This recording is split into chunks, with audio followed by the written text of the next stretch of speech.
Netflix's Griselda, starring Sofia Vergara, delves into the life of Griselda Blanco, the notorious Colombian drug lord.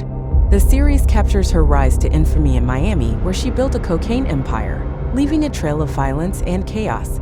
Griselda Blanco, a ruthless Colombian drug lord, flooded Miami with cocaine, bringing in $80 million a month nationally, and has been personally implicated in a rumored 200 murders. But the true story, as recounted by detectives, journalists, and Blanco's son Michael Corleone Blanco, goes even deeper. We were all surprised that a female godmother was responsible for this much violence, could be this evil. Raised in the midst of his mother's drug empire, Michael Corleone Blanco reflects on a childhood surrounded by luxury and danger. He shares how he struggled to comprehend the family business, growing up in an environment where security was paramount and danger lurked at every corner.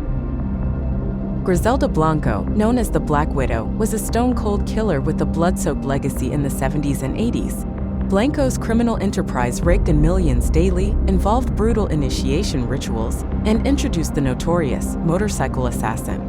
Griselda Blanco's journey into crime began at the tender age of 16 when she ran away from home to escape her mother's abuse.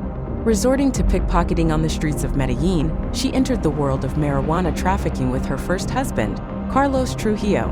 Her criminal path deepened when she moved to Queens, New York, in the 1960s, getting involved in cocaine trafficking with her second husband, Alberto Bravo, a smuggler for the Medellin cartel. She was somewhat of a visionary. She knew that the market for cocaine hydrochloride was starting to expand in the United States. She saw an opportunity and she took advantage of that. Son Michael reveals that she was a killer since the age of 16 and initiated ruthless practices within her gang, Los Pistoleros. The infamous motorcycle assassin was one of Blanco's creations during this violent era. While Blanco's criminal empire grew, she employed disturbing tactics, hiring women to act as mulas. These women, often unknowingly, carried kilos of cocaine in specially designed lingerie with hidden pockets. Miami in the late 70s and 80s became the epicenter of drug-related violence, with Blanco's empire adding to the chaos. Blanco's connection to the Dadeland Mall shootout and her rivalry with Pablo Escobar marked a dark era in the city's history. Pablo Escobar, wasn't for Griselda Blanco, there would be no Pablo Escobar. Period. Bar none. The unprecedented violence and scale of the drug trade overwhelmed police resources, leading to a city unprepared for the escalating crime. Griselda Blanco's legacy is intertwined with notorious monikers that paint a vivid picture of her ruthless persona. Her son Michael reveals that he was named Michael Corleone Blanco, drawing inspiration from Al Pacino's character in The Godfather.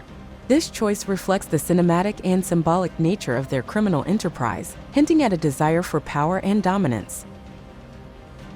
Griselda Blanco earned the chilling nickname, the Black Widow, due to her deadly instincts and the web of violence she wove throughout her criminal career. The name encapsulates her ability to lure victims into her dangerous world, only to strike with swift and lethal precision. With the name originating from the fact that she infamously killed her second husband, Alberto Bravo, suspecting him of stealing millions from their drug business. Griselda Blanco spent nearly 2 decades behind bars for drug trafficking and murder. Her son, Michael Corleone Blanco, reflects on the family's legacy, acknowledging the impact of the cocaine wars on Miami. As the cocaine godmother, Griselda Blanco's dark reign came to a violent end. She was executed in the same style she made infamous. Griselda died in 2012, paradoxically falling victim to her own creation, when 2 motorcycle hitmen opened fire on her, leaving behind a city grappling with the aftermath of the cocaine wars. Michael Corleone Blanco seeks redemption not just for himself, but for a family that once played a pivotal role in the darkest days of Miami's past. She shows you where women's rights are. You think there isn't a woman who can compete in the tough and rough world of drug dealing? Go and look at Griselda and she'll straighten you out very quickly on that.